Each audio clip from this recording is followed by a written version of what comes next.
to the June 30th meeting of the Portland City Council. Would you please call the roll? Here. Here. Here. Here. Here. Welcome, everyone. We have a single item on the agenda this afternoon. Obviously, many of you want to testify on that. Well, I think there will not be so many people that we can't let people have the usual 3 minutes to testify. As usual, the rules of decorum apply here, so please no interruptions or applause unless unless there's a visiting dignitary or a student here. We always break our own rules and applaud for students and visiting dignitaries. So if you're one or more of those things, you might get a round of applause. Otherwise, if you want to show your support for somebody's position on the discussion, feel free to give them a thumbs up or a wave of the hand. And if you feel compelled to show your disagreement, a polite hand gesture to the negative is okay. But again, no demonstrations in favor or against our fellow citizens, so everyone can be heard. If you're representing an organization, please make sure to let us know that, because it's required under law and it helps us know what's going on. So with that, please read the item, and we'll turn to my colleague, Commissioner Salzman. Refer a measure to the city voters for the November 8, 2016 general election authorizing the issuance of general obligation bonds in the amount of $258,400,000 to provide funding for affordable housing. Commissioner Salzman. Thank you, Mayor and colleagues. People who have grown up in Portland and want to raise their families here are not able to because of escalating rents and low vacancies. Seniors who have lived here and who have contributed to our city over their entire lives are no longer able to find safe, affordable housing here. Workers who contribute day in and day out to our city's economic vibrancy cannot afford to live in the city in which they work. As I've said before, the lack of affordable housing is the greatest crisis now facing our city. It's a crisis with a very human toll, and it will take all of us working together to make a real dent in solving this crisis. The Council, over the last year, City Council, first looked to our existing resources, and as Mayor Hales has said, we dug deep. We increased the urban renewal funds dedicated to affordable housing by 50%. We dedicated short-term rental tax revenues to the effort, and we committed $10 million next year, which starts tomorrow, to help more folks move from homelessness into housing. Next, we looked at a means to ensure that new growth would pay for its effect on the need for affordable housing. And yesterday, I'm proud to say this council unanimously established a commercial excise tax on new development, and it dedicated 100% of that excise tax to creating more affordable housing. So we dug deep in the city's budget. We've asked development to pay for its impact on the need for affordable housing. And now we're asking Portland voters to step up to the plate by supporting a bond for affordable housing. This bond is specifically targeted toward achieving deeply affordable housing for households making less than 30% of median family income. Those are seniors on fixed incomes, families with a disabled parent, and workers who earn minimum wage. The bond, if approved, will house almost 3,000 people each year. Asking Portland residents to step up and contribute is not a step we take lightly, but it is a necessary step if we are to put a dent in solving this crisis. And I'm going to call up our Housing Bureau Director, Kurt Krieger, but before I do that, I wanted to, who will give us an overview of the bond. I'd like to make a motion to substitute Exhibits A, B, and C, and I'll explain what those are. The changes in Exhibit A and B add an administrative cap not to exceed 7% of the bond proceeds, which I believe is an important covenant to make to taxpayers of Portland, that these resources will be administered with proper fiscal stewardship. And we also have an updated median family income for a family of 4 in Portland. So those are the changes to Exhibits A and B. And then the changes, and I think that's it. And these changes were distributed to council. There's copies on the table, and they're also on my website. So I would ask approval of the substitute. I'll second it. Commissioner Saltzman moves and Fish seconds that. Any discussion? So let's take action to approve the amendments before we start the hearing then, please. Fish. Aye. Saltzman. Aye. Novick. Aye. Fritz. This is just to put them on the table for discussion. Aye. Hales. Aye. Okay, so that's what's before us. Okay, I'd like to have Director Krieger come up and he'll provide us an overview. And then we have 2 invited panels. Okay, great. Good afternoon, Mayor Hales, members of council. With me is Matt Scheibold, who's going to be running the PowerPoint so I don't get distracted from my verbal remarks. This is the last major fiscal building block in the city of Portland's response to the state of emergency for homelessness and housing. You previously took steps to increase the general fund allocation, including money for Home Forward, for voucher utilization, and for the full funding of the Joint Office of Homeless Services. You previously took action to allocate and appropriate additional monies for the tax increment financing lift, which will have profound effects throughout the city and the open urban renewal areas. You previously took action to allocate transient lodging tax funding that we collect from Airbnb and VRBO, and empowered us to securitize that revenue for housing. And as mentioned, yesterday you took action to put into place construction excise taxes for residential, commercial, and industrial properties. And it is important to stress that voters are being asked last and to fill the remaining gap in our fiscal toolbox. With your action and the filing of this title with the Secretary of State, the PHB staff will, of course, not be working on the campaign, but we have lots of other work to be done. We will be working diligently over the summer to put into place a mandatory inclusionary zoning program that we will come back to you in the fall with the complete construct for. We will be retooling our home ownership program citywide. We'll be working to expand tenant protections. We'll be implementing projects within the urban renewal areas as directed. And I might say continuing the conversation in those urban renewal areas with community stakeholders as to how the TIF lift funds should be used. And then last, but certainly not least, we'll be working diligently with the Office of the Chair of County Commissions to implement the Joint Office of Homeless Services, this being the last day that our office is responsible. July 1st, of course, the staff will migrate to the county chair's office.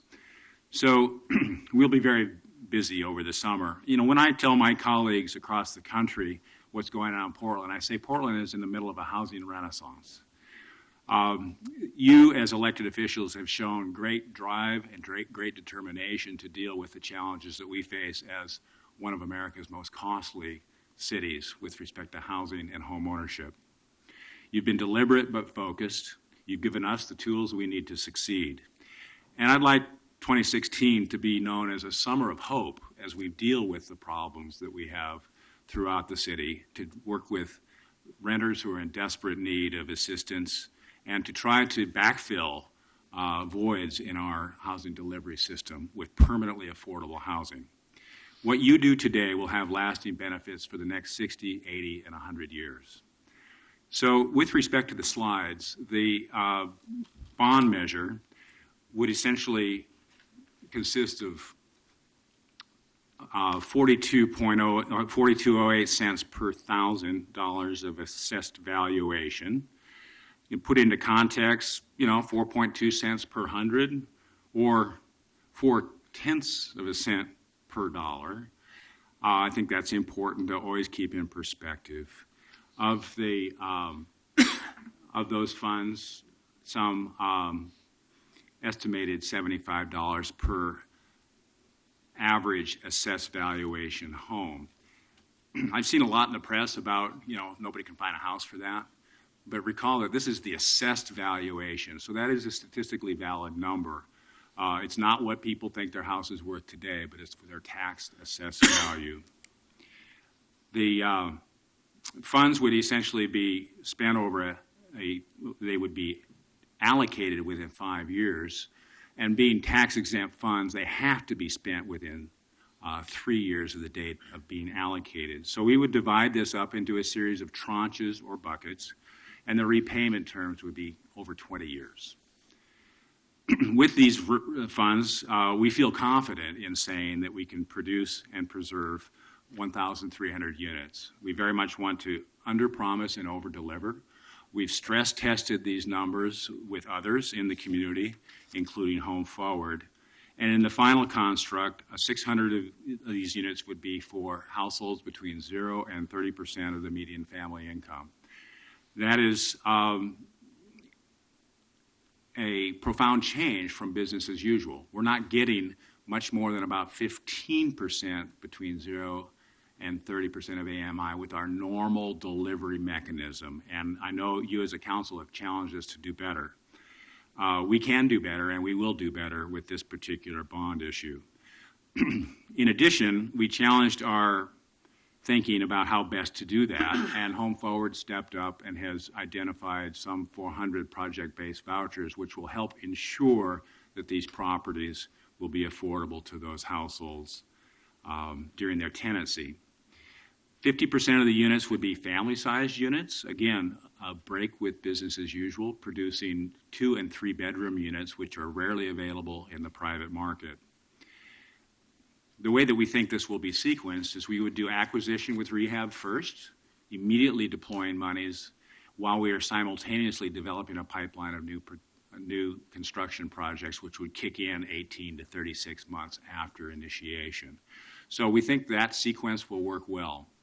We do think that the majority of the 0 to 30% units will be in newly constructed units, because as we buy properties that are market affordable in the private sector, those folks are paying market rents, and they're not likely to be 0 to 30% households.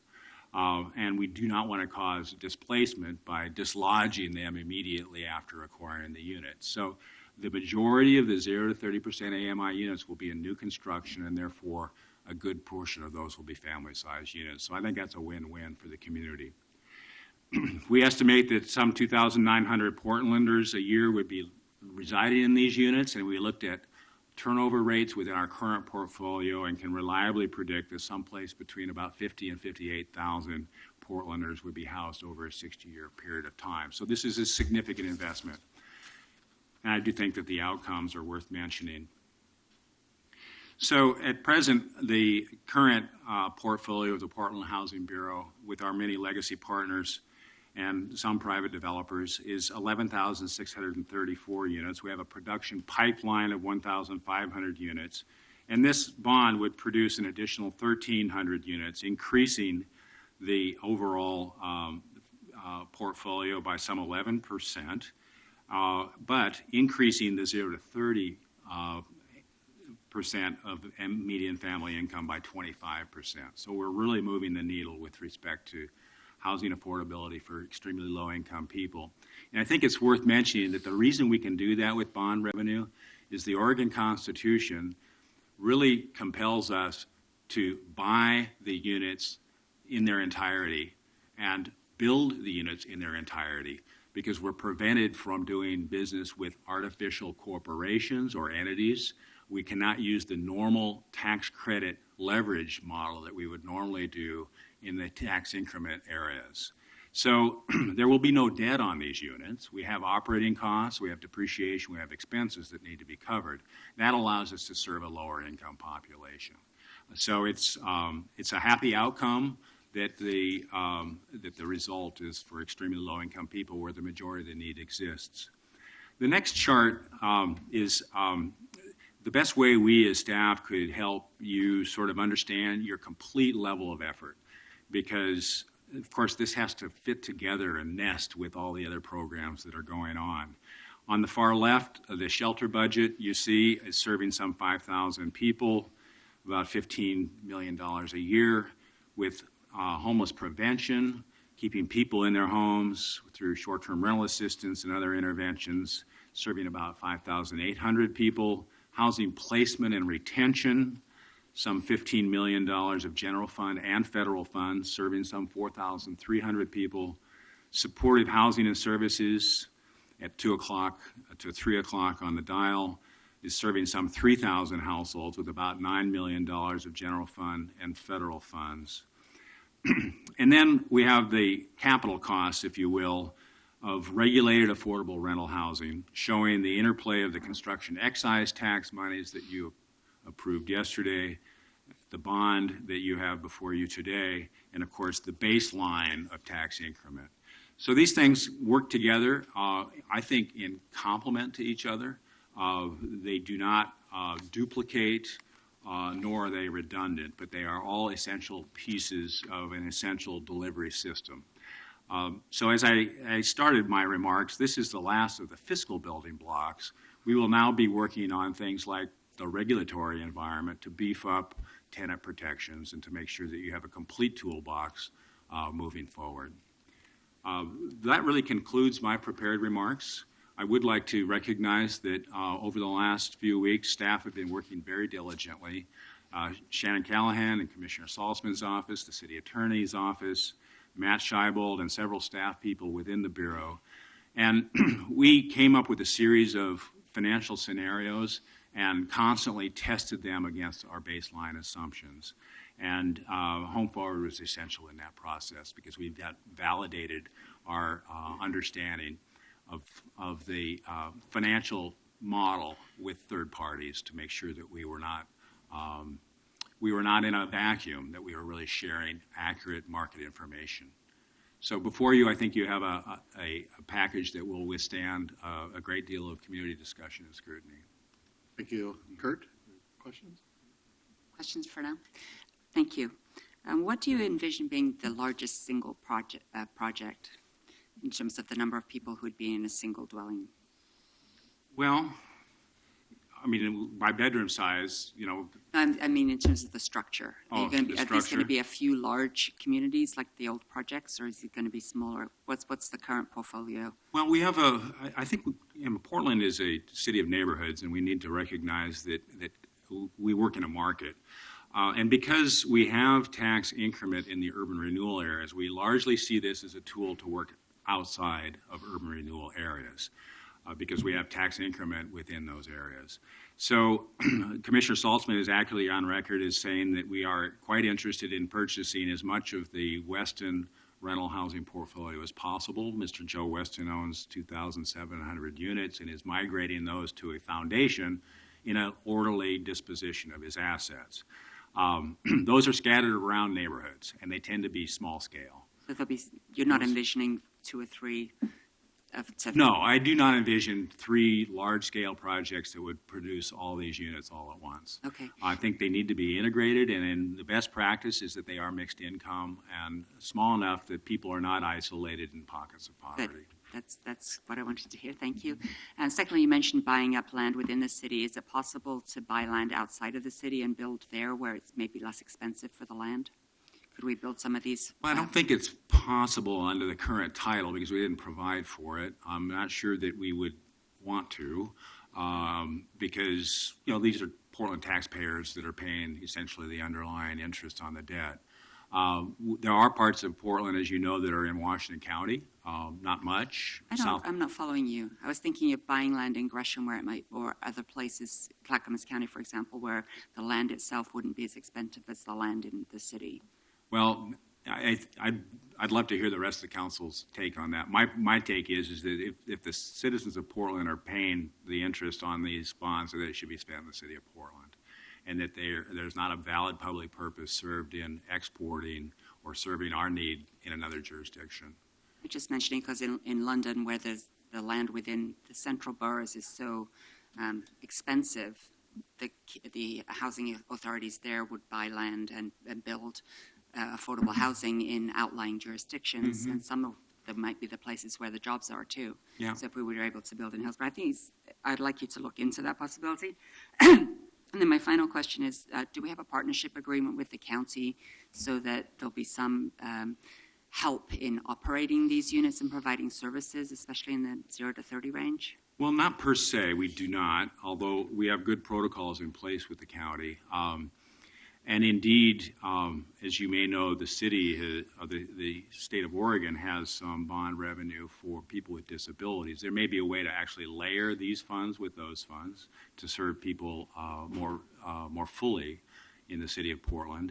The county has been very responsive to mental health treatment and other services available.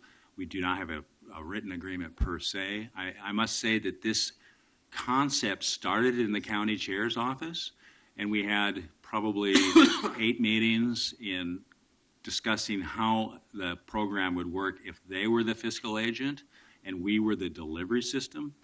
And when they decided not to go forward, we scrambled, frankly, to make sure that we filed the title in a manner that would allow an appeal.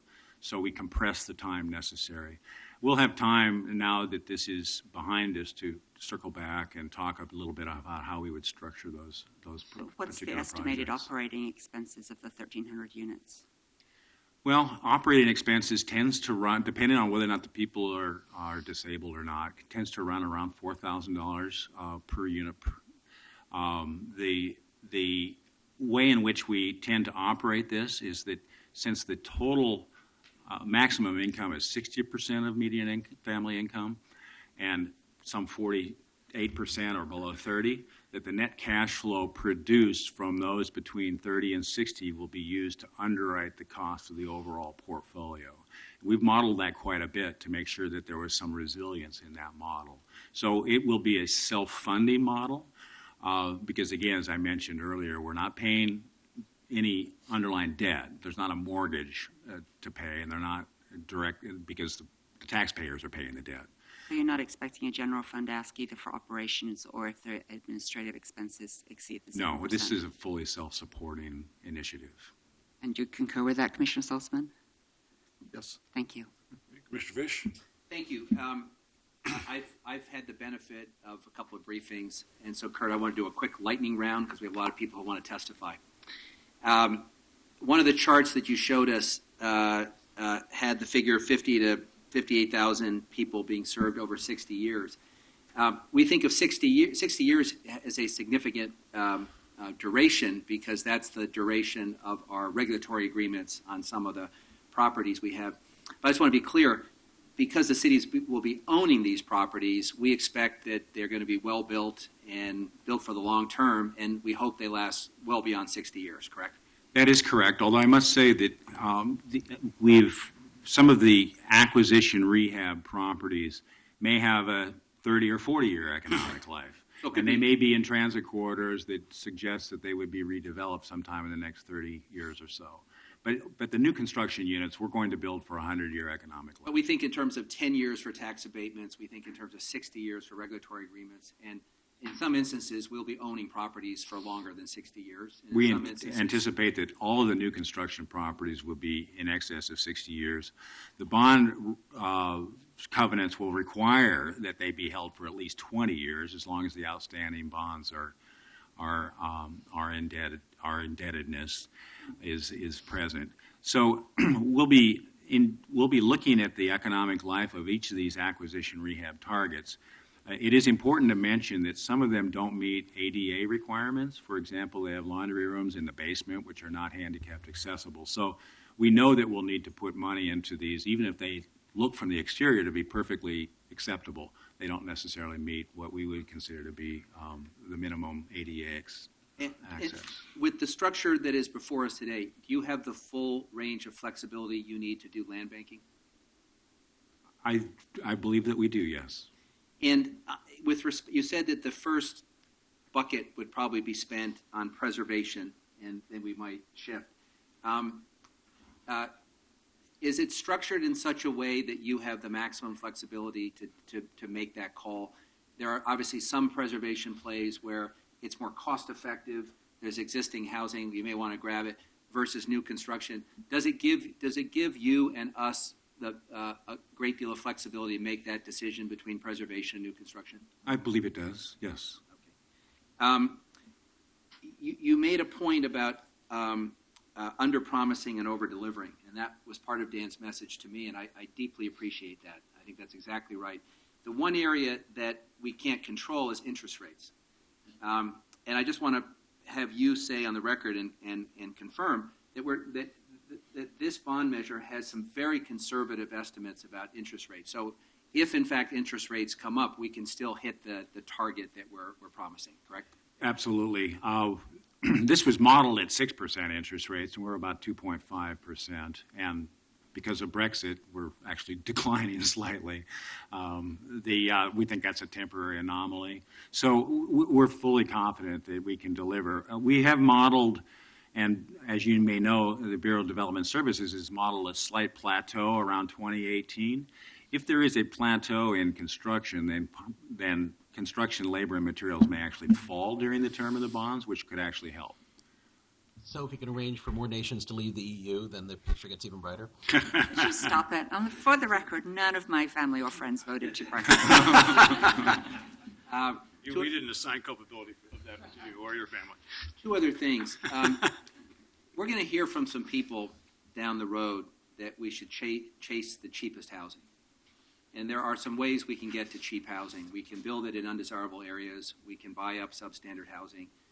We can find some loophole on prevailing wage, and we can walk away from our green building strategy. And I would say not as long as Dan and I are on this council, but that could be a pitch. So my question to you is, do you have the flexibility in this bond measure to ensure that we invest in high opportunity areas, even if that means the cost is a little higher? I think we do. Just for the record, we modeled the acquisition rehab targets at $165,000 a unit. Assuming of that, about $40,000 would actually be renovations and about $125,000 would be acquisition. That works all over East Portland. That works in a lot of our modest priced neighborhoods. If we were to work into parts of Northwest, that number is actually a little light. So we're assuming that the acquisition of market affordable units would be in our working class neighborhoods where those units are at greatest risk. The new construction average was predicated on $188,000 a unit. Because we're working at scale, we think we can actually get good pricing. So and that allows you to continue to invest in places that have high-performing schools and built-in infrastructure and of high opportunity. Absolutely. The final question is just a technical question. When you acquire buildings, they will sometimes be occupied. How do we balance the acquisition of a building that's occupied with our goals in terms of who we're serving, and how do you sort that out using these dollars? Well, you're absolutely correct, and I've acquired buildings in my prior jobs and converted them into tax credit buildings where 100% of the units had to be affordable for people at 60% or less, and I've had to evict market rate tenants that were of higher incomes. In this particular instance, we do not want to aggravate a housing emergency by creating a lot of turnover. We think that we can manage with turnover to actually achieve our numbers.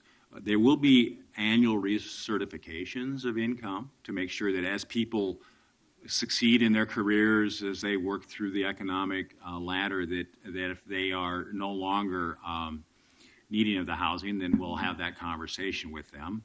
We've also talked with the city attorney about relocation to the extent that it is needed, can be an eligible project cost. So we don't expect wholesale relocation or dislocation, but we think we can feather in the requirements over time so that we achieve compliance. We've been doing a similar structuring of the so-called Headwaters apartments, which I think is worth mentioning because it was conceived as a bond project by PDC before PDC's portfolio was migrated to the Housing Bureau. And neither Commissioner Saltzman or I are actually in support of the current rent structure. So we're refinancing the Headwaters with a HUD-insured mortgage product, a 35-year mortgage product, using our accumulated equity as the necessary stake. And at the end of the day, the Headwaters would be 40% of those units would be affordable to people under 60% of median income. And HUD has given us 18 months to make that number. so that through attrition, we would essentially achieve that goal. And I think that's the sort of approach that you need to make sure that you're not causing any short-term disruptions. Thank you very much. If there's no further questions, we'll call up our first panel. Please. Okay, first panel, Multnomah County Chair Deborah Kafori, Jeff Riddle, Michael Bonacore, the Executive Director of Home Forward, and Richard Edwards.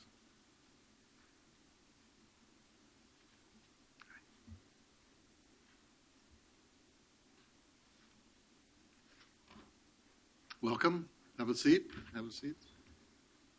Oh, we need one more chair. Okay. Madam Chair, you want to kick things off? Thank you. Thank you so much for having me here today. I'm Deborah Kafori, Multnomah County Chair. And I will be brief because I know there are a lot of people to hear from. But I just want to say, after listening to Kurt talk about all that you've done this year, I want to say thank you. You have been asked to do a lot, and you have done a lot, but we're not done yet. We still have thousands of people in our community who don't earn enough to pay the exorbitant amounts that new apartments cost. And since our existing stock is full and rents are rising a double digit, that means if we want to help people move off the streets and into housing, if we want to help seniors who are living on fixed incomes, and we want to help families who are working but still struggling, we need this bond because we need to build more affordable housing.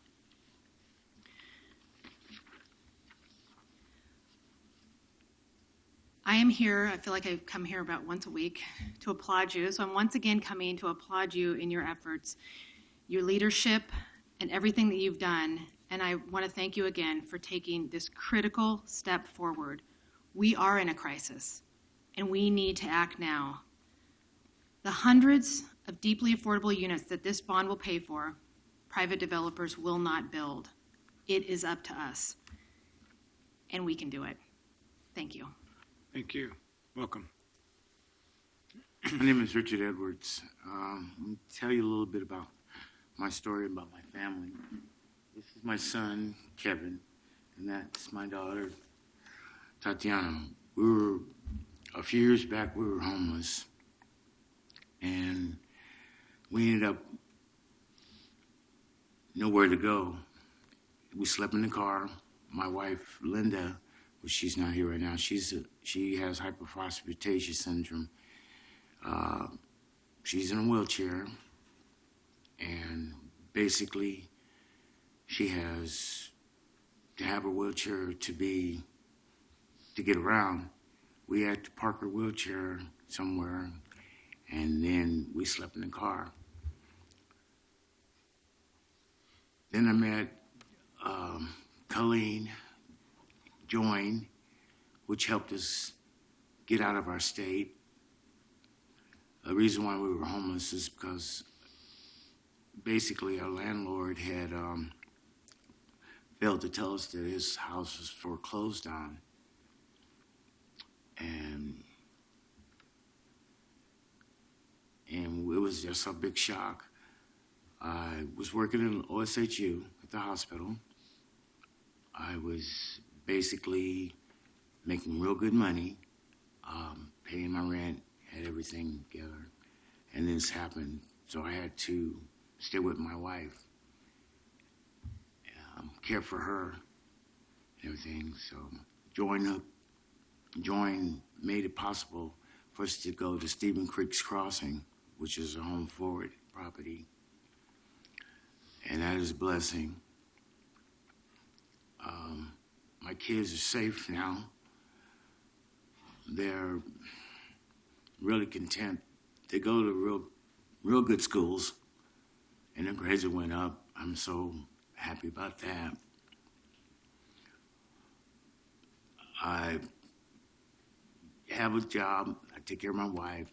I'm a caregiver, and as well as I have a new position here at Home Forward at the Stephen Creek's Crossing, is I am called the resident community builder. I work in the gardens. I love that. I constructed and did a lot of things for the garden using my landscaping abilities that I was taught by a program DeJoyne had. I'm just so happy that my kids are safe right now, really. And I'm on the goals program, and I have a lot of goals yet to meet. I want to go back to school and become a landscape architect. That's my primary, that's what I really want to do. I have a 5-year lease with Home Forward, and after that, I pretty much want to get a house for my family and everything like that. But I just want to thank everyone for doing their part. There's still a lot of families out there, and they need help. It was very scary for my family and us. And I just want to thank y'all. Thank you. Thank you for being here. Thank you so very much. And when you get your landscape architecture degree, I hope you'll come and work for Portland Parks and Recreation. I sure will. I sure will. We could use a few more good landscape architects. Yeah, that's great. Good luck to you. Michael, welcome. Thank you, Mayor Hales, Commissioners. My name is Michael Bonacore. I'm the Executive Director of Home Forward. We administer the Housing Choice Voucher Program and a portfolio of public and affordable housing throughout Multnomah County. The majority of our funding comes from HUD. So let's talk about HUD for a moment. Up until the until the late 70s, early 80s, HUD's annual budget authority was the equivalent of over $80 billion. In the early 80s, its budget was slashed by tens of billions of dollars, and those cuts were sustained for the next decades. Today, their budget remains under $50 billion, while subsidies for homeowners like us are over $100 billion per year. And a crazy thing happened along the way. As HUD's budget declined, mass homelessness emerged in this country. It hadn't existed before as we know it today. Abundant, affordable housing was the prevention for homelessness, and affordable housing remains the solution. Shelter gets people inside, and we need to get people inside, and it is not the answer to their homelessness. Housing is. In the past year and a half or so, I think I've heard each of you acknowledge that the federal government needs to play their part in ending homelessness, and you're right. And we proved you're right when we worked together to house homeless veterans. We coordinated our efforts, we contributed local resources, and the federal government contributed additional special resources and funding, and we got it done. The country prevented mass homelessness in the 70s and prior. We just demonstrated with vets we can do it again. Homelessness is solvable. Now, we're obviously not here celebrating the appropriation of millions of dollars of new federal funding. We need to continue to fight for those resources. But what you are demonstrating, again, is that we cannot sit back and wait. We must do everything we can at the local level, like buying new shelters, like appropriating more money for services, like the construction excise tax and inclusionary zoning, and like the historic referral of this bond measure to voters. Home Forward is, as always, your partner in these efforts. We'll support Kurt and his team to make sure the commitments being made are kept to the voters. We all know that the greatest housing need in our community is for folks who have the lowest incomes at 30% of area median income and below. Our community and you all have been clear that's the priority, and that the rest of the apartments created through this bond should serve folks at 60% of area median income and below. We also know that owning and maintaining housing for folks who are paying very little in rent is expensive, and it's tough to keep the properties viable over the long term. So I'm pleased to affirm, as Kurt told you, that our Board of Commissioners has agreed to commit 400 project-based vouchers to this effort to ensure we can hit our goals related to serving people at 30% of area median income and below and sustain those commitments for the long term. The value of that contribution is over $3 million per year, and over the 20-year life of the bonds is over $60 million. Together, we will deliver what's being promised to the voters, and we'll take another critical step in doing everything in our power to address this crisis. We must, because affordable housing is the solution to homelessness, and homelessness is a choice that this country does not have to continue to make. Homelessness is solvable. Thank you all. Thank you. Michael, can I just respond with one comment? Recently, someone said to me, in lieu of the bond, why aren't we just asking for more federal funds? And we're going to hear arguments like that in the next few months. Isn't there money at the state level or the federal level, or isn't there a buried treasure over here or something over here? And I think what you just said about the federal government is vitally important for people to hear. And I'm going to just make it a little sharper. Please. There are 5 people on this dais whose housing is subsidized by the taxpayers of America. Each of us are homeowners that get a deduction for our mortgage and for our property taxes. Last year, collectively in America, people like us cost the Treasury $200 billion, the largest housing subsidy in America. The total budget of housing and urban development, which is designed to help everyone the market doesn't serve, in a country with 50 million people in poverty, is $40 billion. And in this election season, every major candidate of one party has said they would eliminate the Department of Housing and Urban Development because it is not an appropriate role of the federal government. So that is a stark situation. We cannot hope and pray that the federal government solves our problem. We wish the state had resources, additional resources, although they're doing a lot. It is time for us to take the reins and to solve our own problem, because there is no solution outside of our borders which is going to help us today. And I'm glad you made that point. Jeff? Yeah, hit the button. Good afternoon. Good morning, or afternoon, sorry. Thank you for allowing me to Once be and here. then let go. Just push it again. You need to, yeah. And leave it. Leave it. Well, We no. had a big technology upgrade and nothing works anymore. So It's- we can slide the whole thing. We can slide that whole thing down. It takes a village to operate our PA system. So. I'll swap seats. There we go. There we Oh, go. there we go. right. Hey. Now we're golden. Okay. My name's Jeff Riddle. Thank you for allowing us to be here today, you guys. I am a housing case manager for a local nonprofit here. The purpose for me being here is to kind of give you a little bit of my backstory as well. I too, just as this gentleman had shared, had experienced homelessness about 5 years ago. I've worked through a lot of the struggles that a lot of the homeless folks here continue to see every day. I am right there on the front lines to walk them through to hopefully get them to safety once again, as they once were. It took a lot of dedication, a lot of hope, a lot of drive, and people. A lot of support helped me to get me through to where I am today. And I continue to look for those people to support me as well.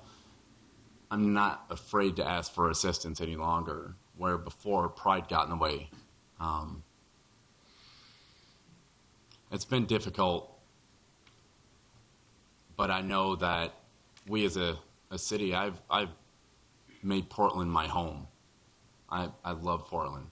I'm originally from Battle Creek, Michigan, and when I came here, I didn't like the rain so much, but everything was much, much greener, which is always nice. And one thing that I started to notice when I came here was that there was an epidemic of homelessness before I'd even been here for a year yet. I seen it people sleeping under bridges. And I remember riding the MAX train, and I said, that's never going to be me.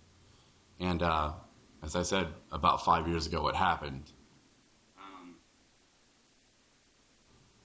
It was a hard pill to swallow. And never say never, because it can happen to any of us, and time is never promised to us. I put my name on numerous housing wait lists. I just stopped checking on those wait lists last year. Just last year. I left my home where there's 6 children because I was too toxic.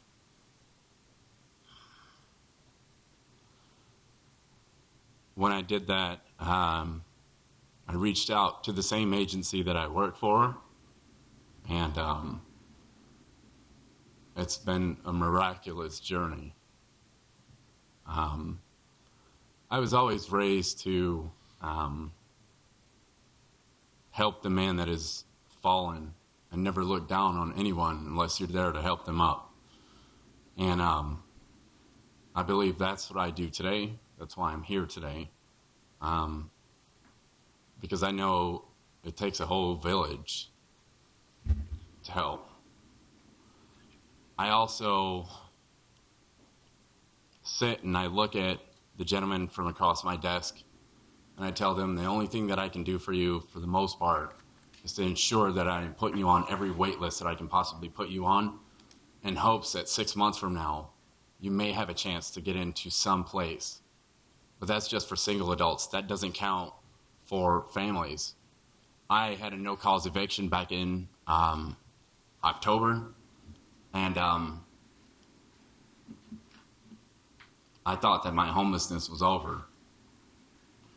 And to continue to work with those individuals and tell them that everything is going to be okay, when in the same thought, you're suffering or bound to suffer and get through that same thing.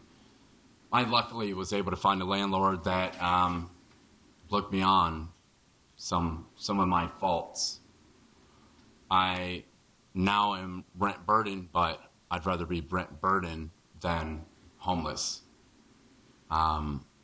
We pay $2,700 a month for a 3-bedroom home where there's 8 people in it. It's a little tight fit, but we're happy because I know that there's worse situations. And I told them before all of this, I said, if this is what's making this whole issue difficult is me, then I will go back to homelessness before I allow my family. Luckily, that didn't happen. I continue to go into work with a smile, and I love what I do. But I know that affordable housing is a huge need. I house veterans and civilians. But again, as I said before, it's all single adults. And it's a real struggle to see guys that have children, women who have children, who can't meet their basic needs every day. I couldn't imagine what it's like to be out in the street with my kids. And I take my hat off to the people that do it every day to try to reach out. Some of those people aren't here to voice that, and I feel that I am that voice. A proud father, a very new social worker, but very determined to end homelessness one step at a time, whatever that looks like. I really appreciate you guys letting me talk, and yeah, that's all I got. Thank you. Thanks, Thank you for your testimony. I actually have a question for the chair, if I may. Sure. I was just thinking while you were all speaking so eloquently, just last week we approved the Joint Office on Houselessness, and since you've been chair, there's definitely been time after time where you've been so collaborative. I think at the Schools Uniting Neighborhoods a long time ago, it seems, and then just last week, the Joint Office. So I hear what Commissioner Saltzman says about that the 30 to 60 rents are going to help subsidize the 0 to 30. I can't think of a single infrastructure bureau at the city where we can break even. So it would be great if we could, But last week we had a backstop on the Office of Houselessness that we promised, the council promised, that we would put at least 15 million plus accelerators into that joint office. Would you be willing to work with us over the next several months so that there's some guarantee that in the future, if these properties need some subsidy either from the general fund or that the county would be willing to help operate them?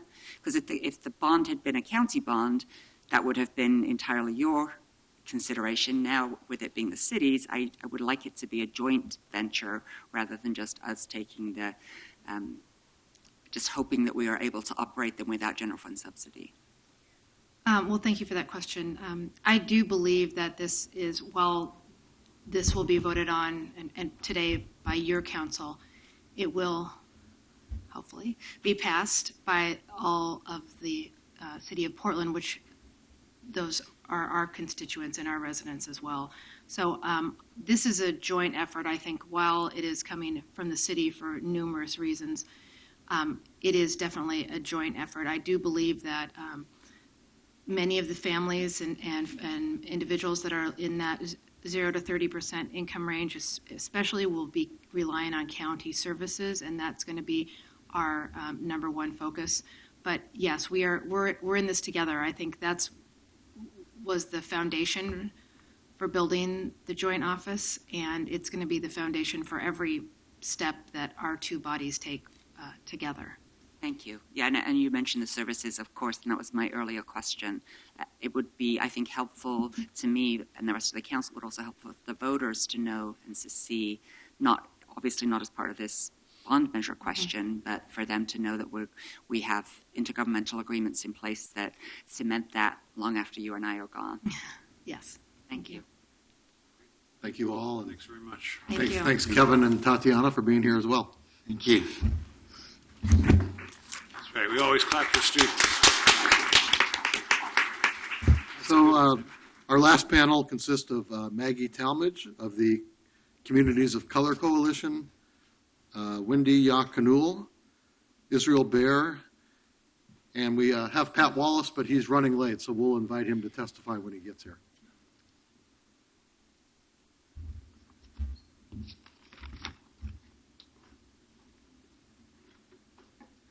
Good afternoon. Welcome. Thank you. Maggie, do you want to go first? As soon as your computer is ready to help you. Thank you for having us. My name is Maggie Talmadge. I'm with the Coalition of Communities of Color. We really urge you today to support the Affordable Housing General Obligation Bond that will be sent to voters in November. We also thank the leadership of the city, the county, Welcome Home Coalition and their supporters for really prioritizing solutions to address our housing crisis. We also commend the city on their ongoing efforts around inclusionary housing implementation and the construction excise tax. However, we all know not one of these solutions will be enough on their own, and we need to continue working diligently to find solutions so that we can really create a truly equitable, inclusive, affordable, and livable city here. So like the city leads the country on sustainability and planning, we can too lead the city on affordable housing, a fundamental right. So again, the Coalition, we're an alliance of 19 culturally specific community-based organizations from 6 communities of color: African, African American, Latino, Native American, and Slavic. And we've also been a really strong and early partner to the Welcome Home Coalition. Our director, Julia Meyer, serves on the steering committee, and numerous CCC leaders have been integral to launching the campaign. So you'll hear more statistics, but I'm sure you're already aware that Portland has a shortage of 24,000 affordable homes and apartments to families and seniors who make under $37,000 a year. And unfortunately, our communities and families face a disproportionate housing cost burden, often spending 30 or 50% of their income on housing. Our communities are steadily pushed to the fringes of cities, increasingly segregated, away from each other, from community, away from jobs and services, and existing widespread disparities are exacerbated. And increasingly, households, African American and Native American households, are leaving this city entirely. Is this really what we want to see for this city? And the recent State of Housing report reiterates this. While communities of color represent 30% of the population in Multnomah County, on average, only white households with medium incomes high enough can withstand the rising housing costs in this city. In 2015, average African American households could afford to rent a one-bedroom studio and just a studio, and only one neighborhood in the city. Likewise, for Native Americans, I got that wrong. 7 of Portland's neighborhoods without becoming cost burden. And our Native American average household can only afford to rent a studio in 1. And again, there's not a single neighborhood in this city that is affordable for a 1-bedroom or more to the average African American or Native American household. And again, our families disproportionately bear the burden of homelessness. While we saw pretty much a steady homeless population from the count in time from 2013 to 2015, it increased for communities of color. There's a greater percentage and number of people of color on the streets, or couch surfing, or living in vehicles, or doubled up. So we know that helping homelessness is a difficult challenge. As we've heard, the failure of the private market to develop affordable housing is deplorable. And the failure of all levels of government to provide public housing also serves to fail our low-income residents and households. One cannot even get onto a waiting list for public housing today. Our member organizations constantly talk about the hundreds of people receiving 100 voicemails in one morning for a hopeful waiting list. That they regularly have to turn away constituents and community members. And for people not plugged into the social service system, informal networks will not provide this information at all. And I just have to reiterate, for our communities, for all communities, the impacts of the housing crisis and disparities for our communities go far beyond wealth creation. Home ownership and housing stability also affect education attainment, community and public health, access to jobs and transit, business, and overall quality of life. Portlanders are actually already paying for the housing crisis right now. We're seeing it in costs for policing, and costs for healthcare and direct service costs, lost economic development and worker productivity. So no matter your passion, environment, public parks, business, economic development, public health, it's all connected to this fundamental issue of providing affordable housing. So today, we have the opportunity to approve a historic investment in affordable housing for the November ballot, and we ask for your support. The bond could help fill Portland's 24,000 unit gap with at least 1,300 high-quality affordable housing units, which would help house 2,900 Portlanders. City Council referring this affordable housing bond measure to the voters is a critical step. And then our community work begins, right? Door knocking, centering the voices of those most impacted to really ask Portland voters to approve this. I appreciate your time, your leadership, and we look forward to working with the city to really create a more equitable and affordable city for all. Thank you. Thank you. Thank you. My name is Israel Bear with Street Roots, and I'll be brief because I know a lot of people want to speak. This bond is about community. This bond is about courage. This bond is a symbol of us standing up collectively and working to save our city. It's the community, every single person in this room, along with thousands of others, have put their blood, sweat, and tears into getting us to a place to build the foundation that we can go out and do this as a community. It's about the courage of all of our elected leaders and standing up and partnering with us to be able to do this historic measure. And ultimately, it's about the people in our community that we're working to serve and to save. It's about the disabled elder. It's about the young mother with child sleeping under the food carts. It's about our families and our shelters. And ultimately, this is a historic day. I'm so glad to be here in front of you. And I'm so glad to be partnering with you to be able to do this. And I just want to thank each and every one of you for all of your commitment, not just with this bond measure, but also in prioritizing housing in a way that helps us set the values in our community in a way that we know housing is something that should be valued as a public infrastructure, much like we do the police, the fire, our parks, our highways, that in order to have a healthy society, we have to have adequate housing. We have to be able to provide for those who don't have what we have, the resources to be able to have a great life in a great city. And I just want to thank you very much. And I'm ready to go win a housing bond for the city of Portland. So, Israel, I don't want to bring a negative note to this, but I just checked. St. Louis is 11 games out of first place.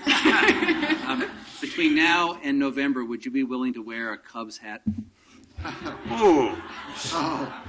Commissioner, I have to break in and note that St. Louis has a much better runs scored, runs allowed ratio than the record reflects, so I think that'll turn around.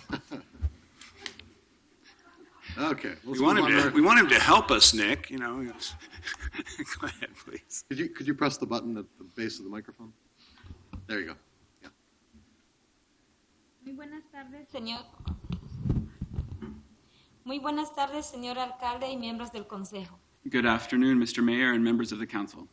Mi nombre es Wendy Yacanul y vivo en un apartamento del mercado privado My name is Wendy Yakanul, and I live in a private market apartment. en la calle Killingsworth en un vecindario Cooley. And that's on Killingsworth Street in the Cully neighborhood. Vengo en representación. It's okay. It's okay. Vengo en representación del grupo Chat. I'm here as a representative of a group called CHAT. Es el equipo de acción de viviendas en Cooley. And CHAT stands for the Cully Housing Action Team. Chat es un grupo de base con más de 50 miembros. And CHAT is a grassroots advocacy committee with more than 50 active members, Principalmente de bajos recursos. primarily made up of low-income people. Estamos luchando para tener más oportunidad para conseguir viviendas accesibles And we are fighting together to have more opportunity for affordable housing en nuestro vecindario Cooley. in our neighborhood of Cully. Chat es parte de la coalición Welcome Home CHAT is a member of the Welcome Home Coalition, y estoy aquí para pedir su apoyo and I'm here today to ask for your support, para construir más viviendas accesibles your support for building more affordable homes en toda la ciudad de Portland. throughout the city of Portland. Mi esposo y yo tenemos 4 hijos entre 1 año a 12 años. My husband and I have 4 children between the ages of 1 and 12, Vivimos en un apartamento de 2 recámaras and we live in a 2-bedroom apartment porque es el único lugar que podemos pagar. because that's the only place that we can afford. Llevo 3 años en una lista de espera para unos apartamentos And for the last 3 years, I've been on an apartment waiting list de Claravista que pertenece a Hacienda. For the Hacienda apartments. Mi familia buscamos la oportunidad de vivir Thank you, Carla. Mi familia buscamos la oportunidad de vivir en un apartamento de hacienda And my family is looking for this opportunity to live in an hacienda apartment porque mis hijos necesitan un lugar estable, seguro, saludable para crecer. because my children need a place that is safe, healthy, and stable to grow up. Donde vivimos ahora no hay bastante espacio para mi familia, Where we live now, there's just not enough space for my family. no hay ni lavadora ni secadora. There are no laundry facilities. El dueño no hace reparaciones The owner doesn't make repairs. y vivimos con el miedo que se aumente la renta y tendremos que mudarnos muy lejos. And we live with the constant fear that our rent will be increased beyond our means and we'll have to move far away. Lejos de nuestra comunidad, de la escuela y la transportación pública. Far away from our community, from my children's school, and from public transportation. Y tener la clínica lejos. And that we'll be far away from the clinic. Es una vivienda accesible que podemos tener estabilidad con una renta fija. But with an affordable housing, an affordable home, we would be able to have stability that comes with a set rent. Podemos tener una comunidad y una oportunidad para una vida mejor. We would have a stable community and the chance to build a better life for ourselves. Por eso me involucré en el grupo chat And that's why I became involved in the group chat, para luchar con mis vecinos y para un futuro con mucha esperanza y oportunidad. to fight alongside my neighbors to build a better future with hope and opportunity. Por eso pido que nos den la oportunidad de votar en sí este noviembre And that's why I'm here today to ask that you give us the opportunity to vote yes in November.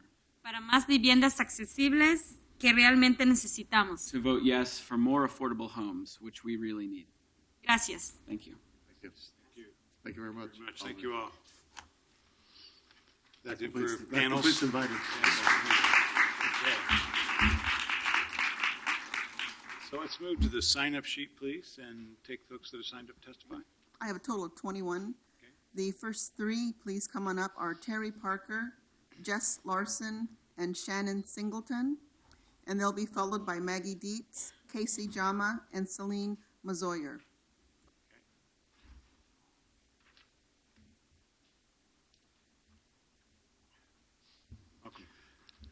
Good morning. I'm Terry Parker, Northeast Portland, fourth-generation Portlander. I have a little different view on this. Your increases in sewer and water rates, increases in electric rates, garbage service rates, and especially property taxes all have an impact on increasing the costs of housing. Although finding more money to help pay for more affordable housing is a laudable goal, your Robin Hood approach to increasing taxes on existing Portland households is going in the wrong direction. The Robin Hood of Sherwood Forest stole from the rich to give to the overtaxed poor.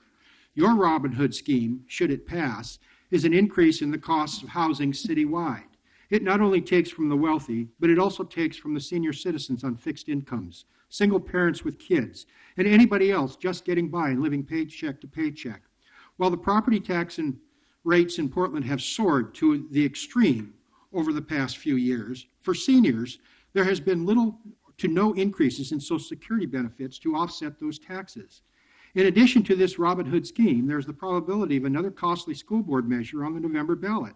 If just one or the other were to pass, it could be the property tax straw that breaks the camel's backs, forcing more seniors out of their homes, oftentimes a lifetime investment they have lived in for years. Losing that home because the taxes are no longer affordable will only create a high level of trauma for those displaced. Most seniors have more than likely paid their dues to society and shouldn't be asked for more.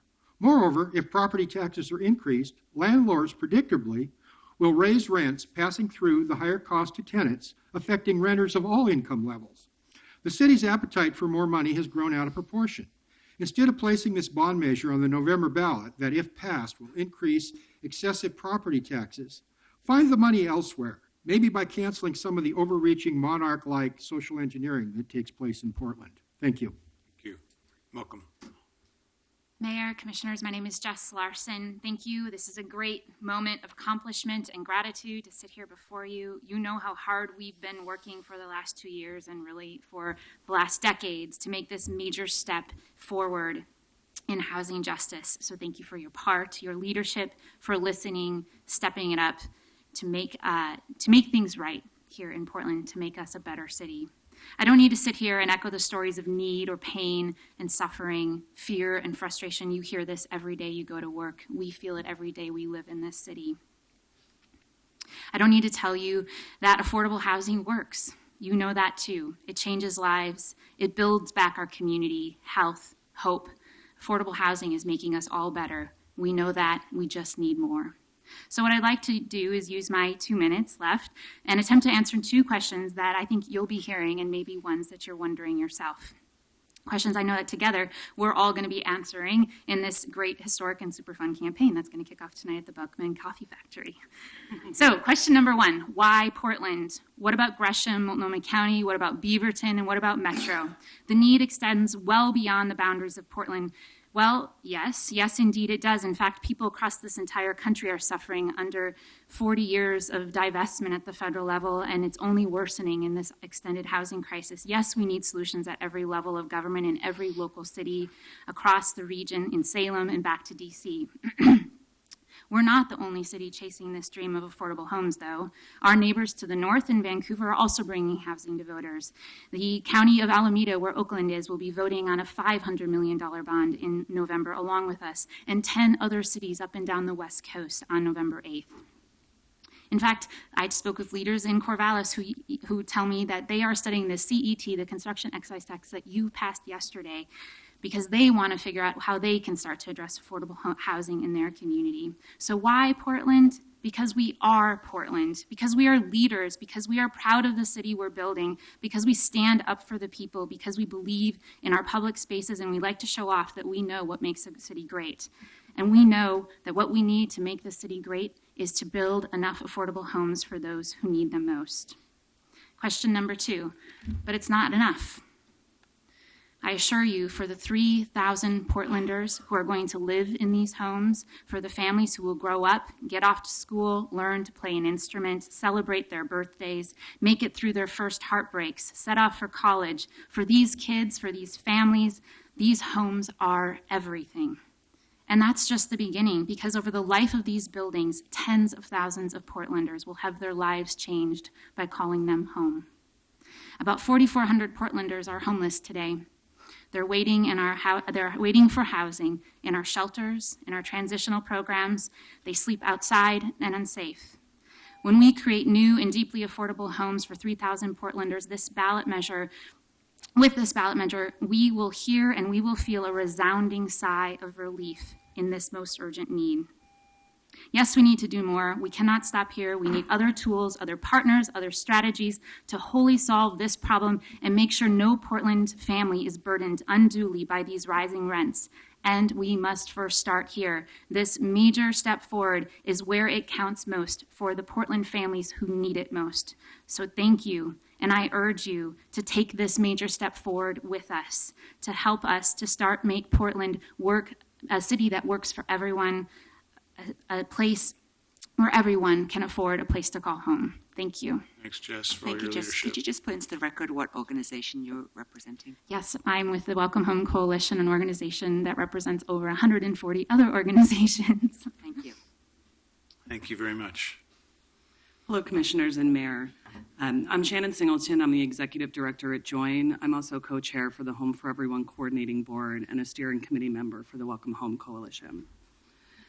I wanted to come and thank you for your leadership in addressing housing and homelessness in our community. Not only what I hope is unanimous approval of today's resolution, but also the recent passage of the CET and dedicating those funds to affordable housing. The work to craft an inclusionary zoning policy for our community, and the financial investment the city has made in the Home for Everyone effort and our work to end people's homelessness. Without affordable homes, homelessness will only grow. At Join, we walk with people on their path back into housing. We meet people like Joan, an 84-year-old woman living in her car after losing her apartment due to a rent increase that she could not afford on her Social Security income. We meet families like the Smiths, sleeping in a tent in the woods because the single father's minimum wage job doesn't provide enough income to afford an apartment. We meet people like Lenny, who struggles with a mental illness and now sleeps in our parking lot after losing his apartment of 2 years due to a no-cause eviction, and he can't find another apartment that he can afford. The common thread through all of these stories is people who are exposed to the trauma of homelessness because we, as a community, lack enough affordable housing to support all of those who need them. Our neighbors, sisters, brothers, mothers, fathers, children, and grandparents are sleeping on the streets of Portland because they are too poor to afford rent. This is unacceptable.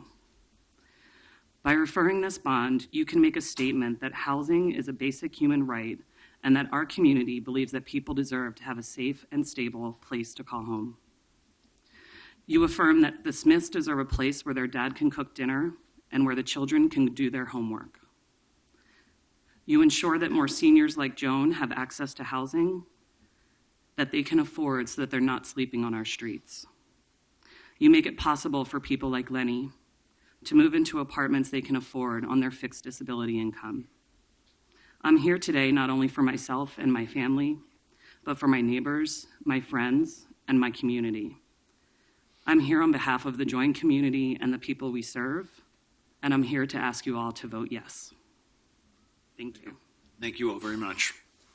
Okay, next three, please. Are Maggie Dietz, Casey Jama, and Celine Mazoyer. They'll be followed by Steve Rudman, Donna Cohen, and Lightning Watchdog PDX. Folks, I'd just like to remind you to do the hand gestures rather than the applause, just so we can keep it going. Thank you. Welcome.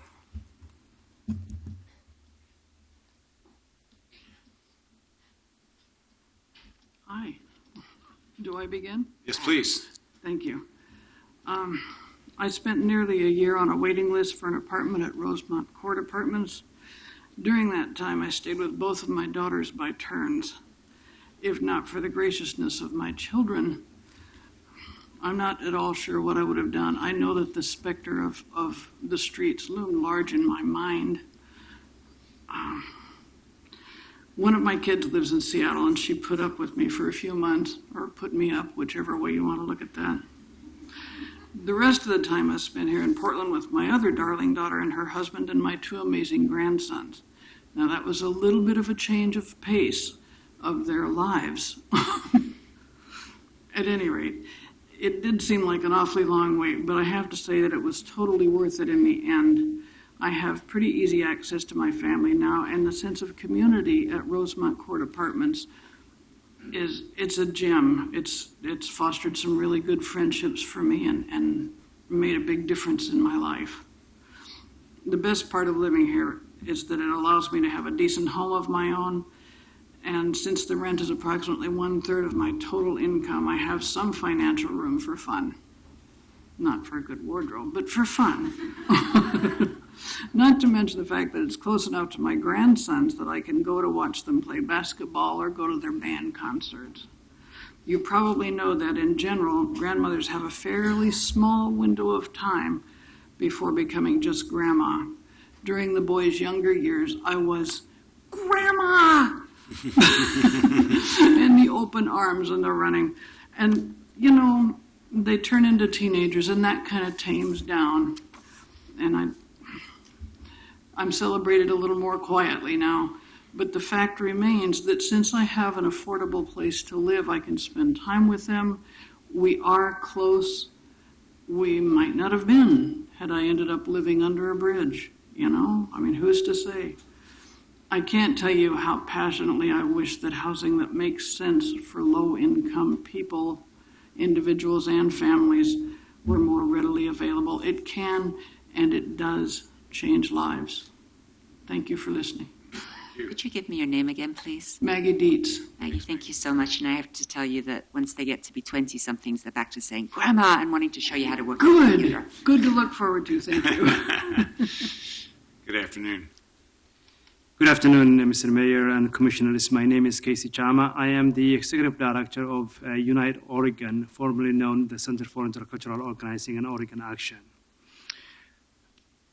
Home should be our safest place, a place that can serve as a core foundation of our health and where our families can thrive. Increasingly, the quality and stability of our housing is determined not only by our economic circumstance, but by our race, ethnicity, immigration status. The current housing crisis impacts all Oregonians, but due to the systematic barriers, some communities are impacted more than the others. For immigrants and refugees and people of color, additional challenges include discriminatory rental practices, linguistic and cultural barriers, high mobility, lower level of trust in public agencies, and underreporting for poor housing conditions. Houselessness looks like different for many of our communities. Our cultures do not allow families to be without homes. And this reality has forced people to overcrowded apartments, exacerbating poor living conditions. We want to also include that if this passes, that housing should be, apartments or new developments should be put close to the public transportation, because we believe they are all interconnected. Solutions must be interconnected and cross-cultural. Apartments developments that build culturally appropriate communities spaces include multi-generational or large family options, have a sufficient supplies of decent, safe, and affordable units to protect against overcrowding and inadequate living conditions. Community development plans that are affordable housing to be improved, employee subsidized transportation solutions, and job training placement programs should be included on this proposal. Finally, we need this ballot initiative to be moving forward. This is the right direction for you and right direction for Portland. Everyone should have a right to have a place to call home. We appreciate your leadership. And in conclusion, I want to share with you this specific conversation that I had with my 6-year-old son. One day we were driving and he saw homeless tenants, folks who are under the bridge. He asked me as I was driving, "Why, Daddy, what are they doing there?" I explained to him what's going on, and I told him they're homeless. His response was very simple as a child. Every person should have a home. If that 6-year-old child understands that, we should be all as adults able to understand. Thank you very much. Thank you. Welcome. Hi, my name is Celine Mazier. I'm a housing specialist at Northwest Pilot Project, and we work specifically with homeless and at-risk low-income seniors. And Pat Wallace, who was supposed to speak earlier, is having some transportation issues, and he's actually my client, so I'm going to briefly tell his story. Pat came to me about a year ago as a result of being homeless. He's blind and very vulnerable because of that, so we helped him get into a motel and proceeded to work on trying to find him housing. It took about 5 months before we could find him someplace that he could afford and that had an available unit. Pat is now living in an SRO at Alder House, and his apartment, or his unit, is actually about 10 feet by 10 feet, so it's tiny, and his rent is about $578. Pat's income is, I think, just under $940 a month. So it's pretty expensive for him for the size of the unit he's paying for. And the reality is, with the rent increases that are occurring in Portland and at the Alder House, Patrick's housing will very soon become unaffordable for him. Rent increases are actually the very reason Patrick became homeless to begin with. Unfortunately, much of my job is telling our lowest income members of our community, like Patrick, that they will have to wait anywhere from 2 to 6 years to get housing that will be permanently affordable for them because of our housing shortage. All the while, rents are increasing everywhere, so they have nowhere else to go. As a result, you might have noticed that we have about 4,000 people sleeping in places that are not meant for habitation in Portland. There are many other people who are on the cusp of losing their housing, and I talk to them every single day. Homeless housing agencies can't keep up with the demand because the problem isn't a lack of services. It's a lack of affordable housing, plain and simple. Portland is lacking about 24,000 affordable homes, and this problem isn't going away on its own. It's only getting worse. It's time to be proactive because our city is only going to keep growing. If we want to keep the Portland we all love, then we have to make sure that all the people who have made our community unique, like Patrick, who's lived here for almost his entire life, have room to continue to live here too. I want to live and work in a Portland that is diverse and affordable for everyone. Please refer this bond to be on the ballot in November. Thank you. Thank you. Thank you all very much. The next three are Steve Rudman, Donna Cohen, and Lightning Watchdog PDX. I think there he is. Thank you. And they'll be followed by Zafir Moore, Michael Withy, and Jeff, last name starts with an R. Steve, welcome. Afternoon, Council. Mayor, it's really great to be here on this momentous occasion.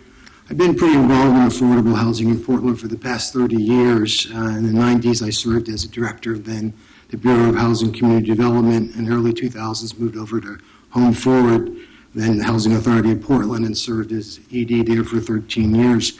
As Mayor Hales might remember, when I go back into the early 90s, the city had 3 housing challenges at that time. And believe it or not, we had 3,000 vacant and abandoned buildings in inner city neighborhoods, and we were concerned about blight and disinvestment. Second, we were trying to capture 20% of the growth in the area to make sure that Portland became a growing and thriving city as new people came in.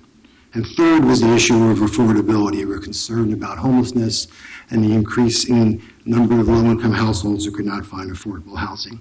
At that point, concerted efforts were made and continue to be made and enhanced, particularly in the last couple of years, of a variety of local financial and regulatory tools that the council has put in place, whether it be funding like increase in TIF or foregone revenue. Those days it was actually tax foreclosed properties from the county and tax abatements, which are still a very important tool today. And at the end of the day, the first 2 priorities, that of density and revitalization, the real goal was to stimulate private investment. You could say that we actually succeeded more than we wanted, but what you realize is the power of private investment. Indeed, the inner cities were stabilized, were revitalized, and now indeed are gentrified.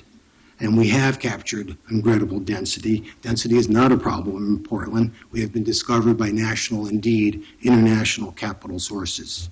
We have become the IT city. We have graduated to the big league West Coast cities, which means highly desirable and highly unaffordable. We have the highest percentage of rent and home ownership increases in the nation in the last several times. There's a chronic lack of affordable housing, magnified by the numbers of people without a home. For the first time, affordable housing and homelessness are top-tier issues with the electorate. One thing that I think we've all realized is the power of the marketplace, and that private capital actually makes public capital pale in comparison. And basically, the public sector can work on the margins of those marketplaces. This is particularly true for the third leg of the stool, which is affordability. There's not a profit incentive to make here. There's absolutely no substitute for public resources to house those with the lowest income. We've made great strides as a community in recent years. We have many tools in the toolbox that we didn't have before. Now we want to have, as our needs continue to increase, we need every tool, including this tool of going to the voters and asking our voters to weigh in and support our neighbors in needs. Everybody needs to be part of the solution. Affordable housing, indeed, local public housing, is important to be a permanent piece of our community infrastructure.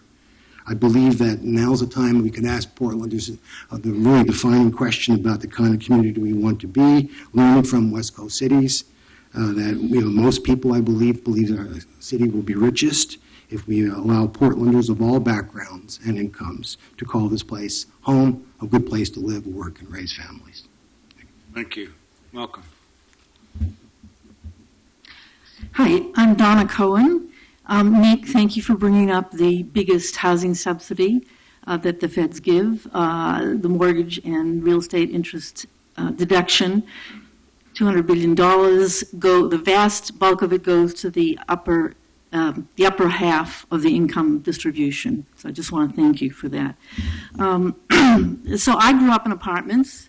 I lived in apartments my whole life up until about 13 years ago.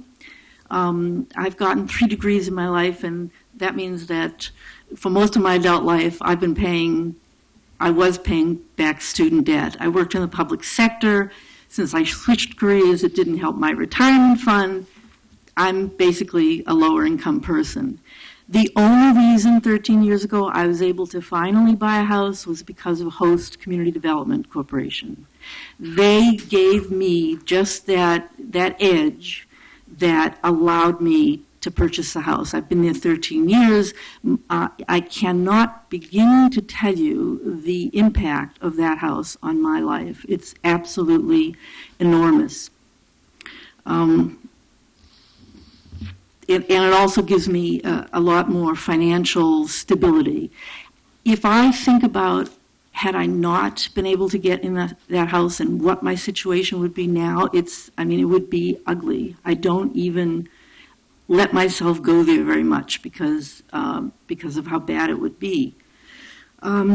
So as I mentioned, I don't know if I mentioned, I am a senior citizen. I didn't get a Social Security raise, it's true, but if you want to ask me for $75 a year or $150 a year, or, I would give anything I could for this to go through.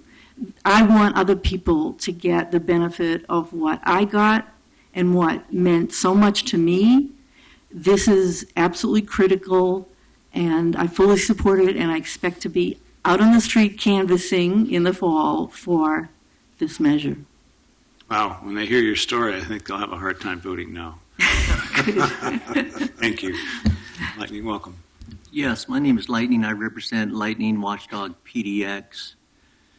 I do support this measure, but I do have some concerns.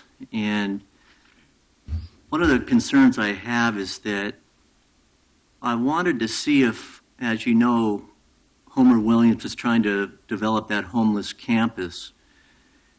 If some of the funding from this could be utilized to purchase the land and also some of the cost, and what I'm talking about is a $50 million level there, and have a commitment from the private developers to come up with the additional $50 to $75 million for operating and finalizing the construction. Again, we'd be talking about a 400-person capacity, very beneficial to the city at this time because these projects are going to also be pushed out over many years. Again, and then if you're talking 1,300 approximate units to be added by this bond also in that range, we're kicking that capacity up even more and also providing additional places for people out on the sidewalks and the doorways to go to. Again, that's not a big cost if the developers can match that money. That'll technically push this over $300+ million if you do your calculations. Now, another issue I have is since DHM just came out with a report, they're stating the public is looking at more shelters type, maybe campus type facilities. If you don't take that report seriously, I think this bond will fail. So understand when the public is making suggestions on where they might want to see things happen, to have that homeless campus amendment in this bond could possibly pass this. If not, I think it'll fail because the public has spoken on this DHM data. Now, pertaining to Joe Weston and buying used apartments with this money, I absolutely disagree with you. Knowing Joe Weston, I know most of his rents are going to be market rate rents, and what you're going to end up doing is removing a tremendous amount of people out of those units, and you're going to put a lot of stress on them by doing that. I think you need to focus on developing new, making more inventory out in the marketplace, stop competing with the private sector and driving up the rents. Stop doing that. We need more inventory, and if you focus on that homeless campus and the additional units you can build new, I think you're going to be in great position pertaining to the homelessness situation. Otherwise, if you compete against the private sector, you're going to drive up rents, and I can assure you that's not a good direction to go. Thank you. Thank you. Thank you all. The next three are Zafir Moore, Michael Withy, and Jeff, last initial is R. And they'll be followed by David Delk, Christina Palacios, and Rena Sutri Malloy. Okay. Good afternoon. Good afternoon, Mayor, councilors. My name is Zephyr Moore, Beaverton, Oregon. I'm an Amsoil synthetic oil dealer. And presently, this tax, you're going to be extracting money from people who own houses to pay for the tax. Through my Amsoil business, and many of the people who own property also use a car. Do you folks own property, use a car? Occasionally. Okay. You operate and maintain that car and pay money to do that. Through my business, I can supply all the things that you use to operate your car. And out of that, your cost of paying for that, I can donate the profit to this cause or any other nonprofit cause of the buyer's choice. So, how much would you say you spend in a year on your car, Mayor? Well, gosh, I don't know, but let's keep going. Let's say it's $400. If it were $400, the profit would be $100 a year. That would be donated to this cause. So you can squeeze cash out of your car rather than squeezing cash out of your property. And cash out of the cost of maintaining your car, not the cost of the car, but the maintaining. So that's my gift to you. I'm Zephyr Moore in Beaverton, Oregon. If you want to look me up, it's Z Moore in the phone book. And if you want to see my offer, it's right on my postcard, on my business card. Thank you very much. Mr. Withy, welcome. Mike Withy, Micro Community Concepts. Our organization. Get a little closer to the mic if you can there. There you go. So, Mike Withy, Micro Community Concepts. Our organization is 100% behind us. This is a great prevention effort. This is obviously not an end to homelessness, but like you've said before, Commissioner Fritz, we're going to need a host of different answers and options. So, as we go through this, I don't want to forget about the 100,000 backyards that we could build ADUs in. I know that the county and the state doubled and tripled taxes, and so it kind of killed the ADU movement, the tiny house movement in Portland. But we are still the national leader. We need to fix that with the state and the county. We also are moving forward with micro communities, the 156 square foot studios that we can rent for $250. We're working that through the private sector. So there are lots of options. Maybe $100 million campus on the site that's up for sale on Front Avenue is maybe not be the best way to spend $100 million. But other businesses in Northwest Portland, like Sniff Dog Hotel, they got together with the architects in Northwest Portland, came up with a relief effort that was going to go on that piece of property for a short amount of time, a 6-month span, to operate a relief effort, just like a mesh. It's what we do after natural disasters, and I've spoken about this before. In fact, I've been speaking with you for 4 years about it. Now businesses in Northwest Portland want to do it. They went out on their own, got the plans all together, presented them to your office. Mayor, we haven't heard anything back yet. We're still waiting to hear back. But the piece of land, I understand, Mr. Fish, you put it up on the market. I understand that.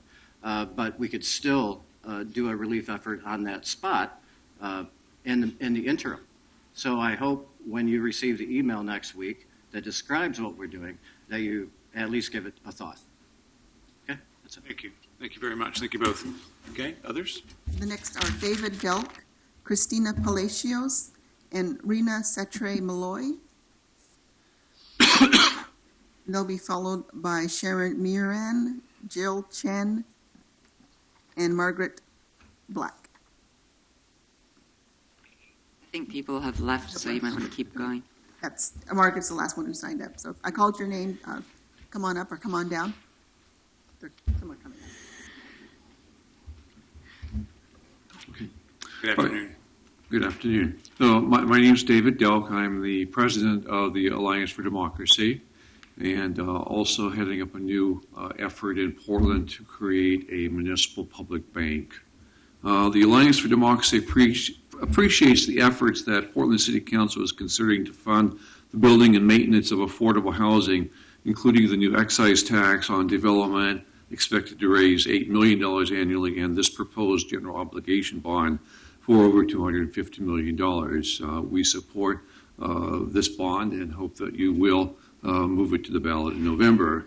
Up to 7% is earmarked for the issuance and administration of the bond. Fees and interest will be paid in addition, meaning that Portland taxpayers will pay as much as 30 to 40% more than $250 million.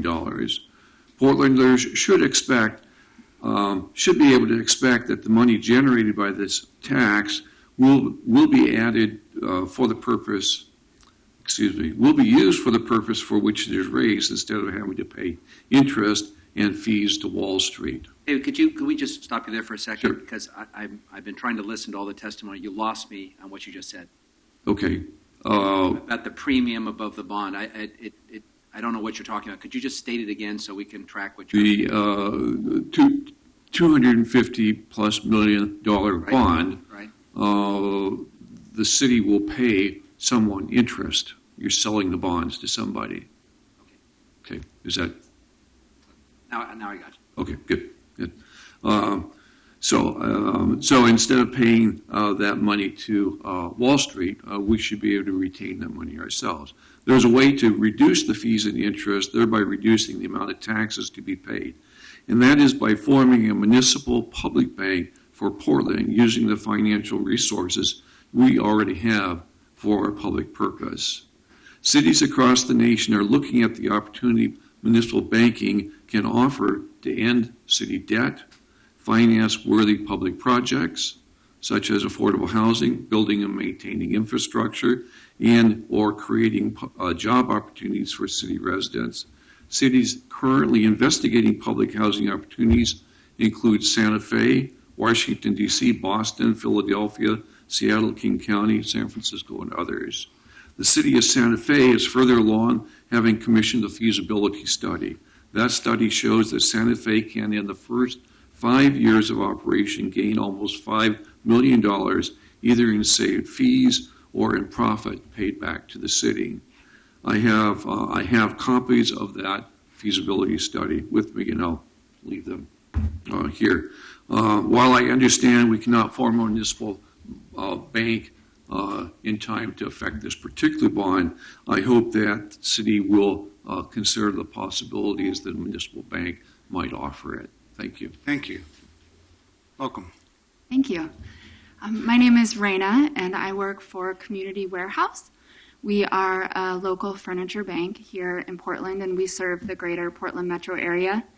And we have the privilege of working with over 200 social service and safety net agencies in the Portland area who are helping people transition out of homelessness. And we feel very lucky because we get to see people who have secured housing. These agencies have helped provide them housing, and we get to help them furnish their homes. And every single time that a family comes in and we get to witness that relief and joy and peace that they have, just knowing that they will have a roof over their head that evening is huge. And so we're here today to just thank all of the agencies that are working so hard on the front lines to secure housing for all of these people in our community. And thank you for hearing us today and for your interest in the ballot measure. Thank you. Thanks very much. How about a shout out to Community Warehouse? Yeah, Because great when, organization. Thank you. Groups like Join and all of our partners are able to move a family indoors. You're the folks who make sure they have a dining room table and a couch and a chair and a bed and the basics of furnishing that home. So thank you for your good work. Thank you. And if somebody does happen to have a couch or a table that they want to give to you, how would they get a hold of the Community Warehouse? Communitywarehouse.org is our website, and you can drop off or we'll come pick up. Great, thank you. MLK and Martin Luther King and Shaver. Shaver, thank you. You're welcome. Thanks. We give nonprofits free commercials here. Excellent. Much appreciated. Welcome. Good afternoon, Commissioners. Thank you very much for having me here today. My name is Margot Black. I'm an organizer with Portland Tenants United. I'm here to voice my strong and unequivocal support for referring the Affordable Housing General Obligation Bond Measure to the November ballot. However, I'm not here to join in the back patting for your courage and leadership. This bond is a much-needed step in the right direction. It's about a generation too late. It is the absolute least we can do and requires very little beyond this vote from City Council. It's the Voters and Welcome Home Coalition that will have to do the extremely hard work of getting it passed. We've already seen landlords threatening to pass the property tax increases onto their renters. While their taxes go up very little, this is used as a very effective scare tactic to convince their very scared renters to vote no and to justify untenable rent increases of many hundreds of dollars. Only regulations on rent increases addresses this fear-mongering. Where is City Council's courage in declaring an emergency and instituting a rent freeze? Where is your leadership on overturning the ban on rent control? Every day I hear about another family or senior citizen being displaced into homelessness due to rent increases or a no-cause eviction, and they have nowhere to go. We know that a huge proportion of our homeless population are recently homeless. Many of them have jobs and had housing until they were forced out of it. The 1,300 units that this bond will create or preserve over the next 20 years is of zero consolation or comfort for these families. It literally means nothing to them right now as they are homeless, especially if they happen to earn 61% or more of median income, a woefully inadequate amount of money considering the skyrocketing cost of living in Portland. Why are we rejoicing over 1,300 future affordable units when there are over 1,300 full-time, full entire places on Airbnb? I spoke with a tenant this week who lives in a fourplex where three of their units have been converted to full-time Airbnbs. Where is the city's leadership in enforcing its own rules and regulations against short-term rentals?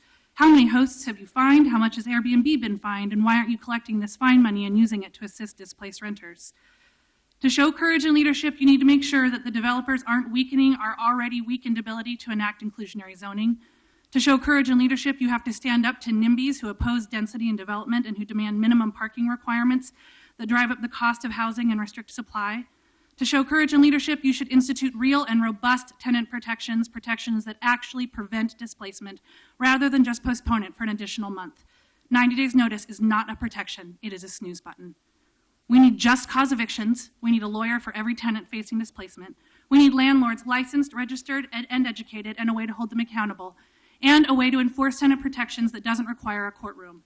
We need fines for abusive landlords increased and security deposits, application fees, and screening barriers decreased. We need to build for those without homes, but we need to also keep people in their homes at all costs. We need a rent freeze, and we need a moratorium on no-cause evictions until the city of Portland can right this ship. This is how you show courage and leadership. We need it now more than ever. Yes to referring this bond measure to the ballot. Yes to more affordable housing. Yes to this being counted as a victory. But don't think for a moment that anyone who is currently paying rent in Portland will sleep any easier after today's vote. Thank you for your time. Thank you all. Okay, next, please. Is there Christina Palacios, Sharon Myron, and Jill Chen? If any of you are here. And the last two I show who signed up are Mary Nemers and Manny Avila. Okay, come on up. Unless you're upstairs. No? Okay. All right. So I think we may have heard from everyone. Yes, anyone else want to speak? All right. Good additional comments before we take action? Then let's vote, please. Fish. I want to begin this afternoon by thanking Commissioner Saltzman, our housing commissioner, who has been our tireless leader for bringing this matter forward. I want to thank Kurt Krieger for really the remarkable impact he's had at the helm of the Housing Bureau over a relatively short duration. And I want to thank Shannon Callahan, who, for those of you who don't know her, runs Dan's office.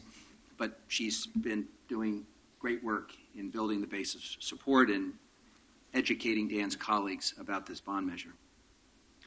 There is so much to like about the referral in front of us.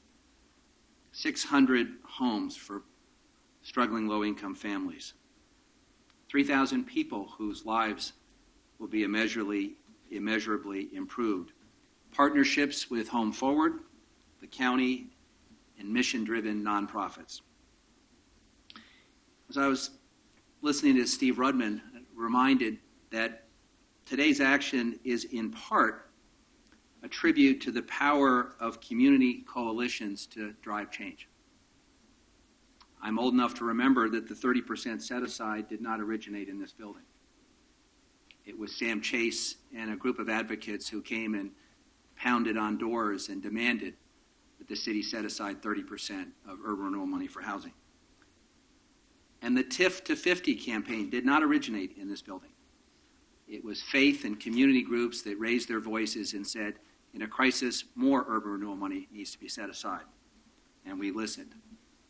And when we debated South Waterfront and acknowledged some of our missteps, it was Gretchen Kafori and Susan Emmons and a whole group of people who came in and raised hell and demanded that we keep faith with the promises we had made.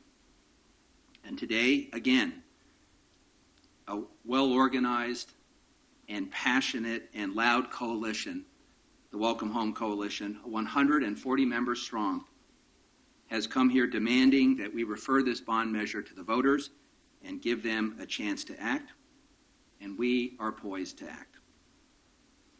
We are also taking a big step today in redefining what housing means to our community. In other countries around the world, they use the term social housing.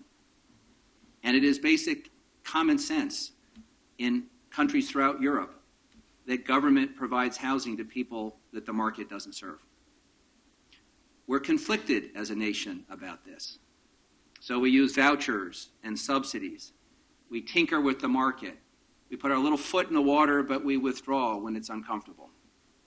Today, we're actually making a statement about social housing. We are saying that the city of Portland is going to build or preserve a substantial number of homes, will own them for the long term, and will preserve the affordability of those homes. It's sort of like the way we think about libraries and parks and schools. These are community assets for community members. It is in a kind of a dramatic way, a sea change in thinking about how we approach the housing market, and I would say it's long overdue. I intend to spend the summer and the fall working with Dan to help raise the money to pass this bond measure and to speak out in support of this bond measure. I think it's the most important issue facing our community. And finally, about impact. One of the things I like about the way this has been structured is that we have not overpromised, but we're poised to overdeliver. I think that's the right measurement with a public that's increasingly skeptical of their government. And let's also be clear. When we are successful in passing this bond measure, we will not end homelessness. We are not going to solve the housing crisis, and our work is not finished. But thousands and thousands of people in our community are going to live better lives, more safe, more secure. Children are going to do better in school. And once again, Portland is going to lead when others won't. And for that, I'm extremely proud. Aye. Saltzman. Well, we as Portlanders take a lot of pride in our city, and we do a lot of things right. But one thing that has clearly gotten out of whack is our ability to house our residents. And this bond measure is about setting off, about continuing the track record this council has established over the last year in solid progress in increasing the funding for affordable housing.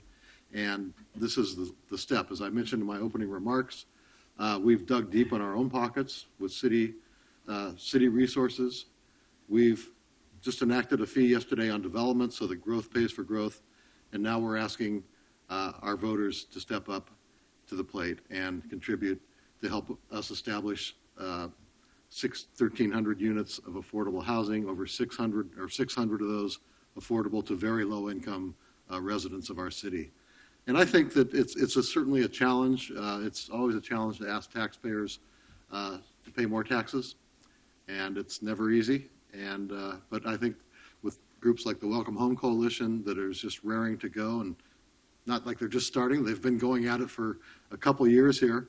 But I know that we're really ready to unleash the full power of the 140 organizations knocking on doorsteps, doing coffees, parties, doing fundraising calls, all the things necessary to mount a winning campaign. And I'm confident that we can do it. It's just going to take a lot of work and can't take anything for granted. But getting to the goal we're shooting for makes it well worth the effort.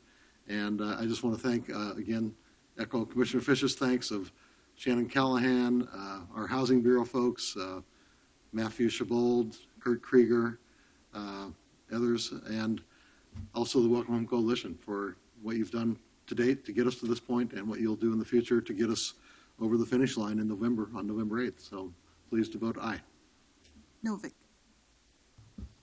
I also want to thank Commissioner Saltzman and Shannon Callahan and Kurt Krieger and Sher Kafori and everybody in the Welcome Home Coalition.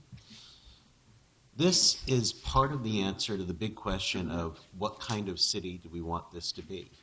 Given what's happening in the real estate market, it's beginning to look like it's possible that within not too many years, Portland will be a city where only wealthy people can afford to live.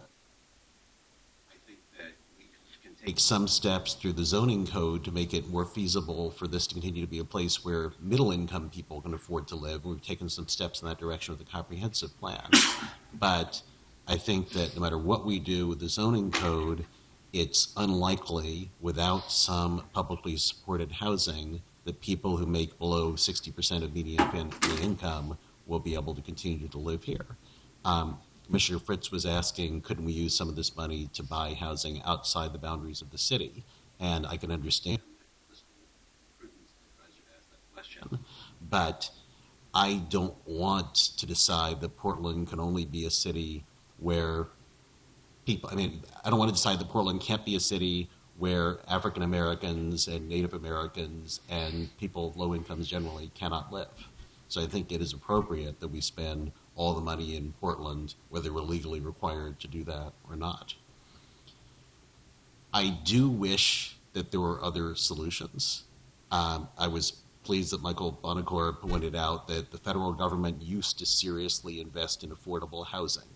And then under Ronald Reagan, they stopped, and they haven't started again. I wish that wasn't the case. Terry Parker said, can't we cut some other bureau in the city? Can't we cut back on overreaching monarch-like social engineering programs? And if the city had a bureau of overreaching monarch-like social engineering with a $50 million a year budget, then I would be all for cutting that in order to spend some money on housing.